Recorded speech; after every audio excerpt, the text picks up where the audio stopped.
dalam perbahasan ini, saya ingin mengupas beberapa perkara penting yang menyentuh kepentingan rakyat serta beberapa aspek dalam Belanjawan 2026. Yang pertamanya, isu struktur hasil negeri, penjualan aset bukan penyelesaian mampan, yang pertama.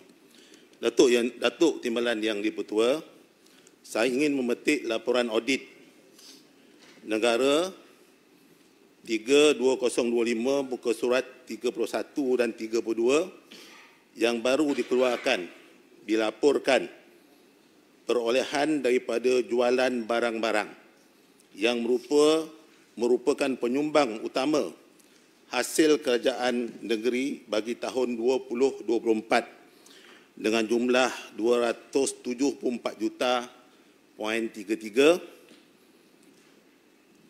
lebih kurang 43.1%.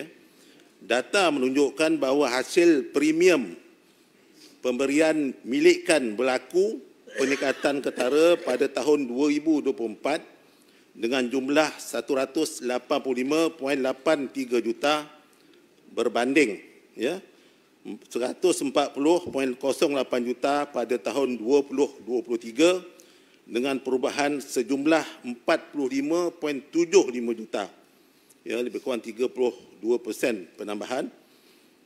Bolehkah pihak kerajaan menjelaskan kepada Dewan Yang Mulia ini perincian jualan barang-barang tersebut, aset tersebut? Sumber pendapatan begini meskipun baik, namun terdedah kepada ketidaktentuan pasaran dan tidak menjamin pendapatan jangka masa panjang yang stabil. Kita tidak boleh terus bergantung kepada penjualan aset sebagai sumber pendapatan negeri. Ia umpama menjual harta demi belanja harian.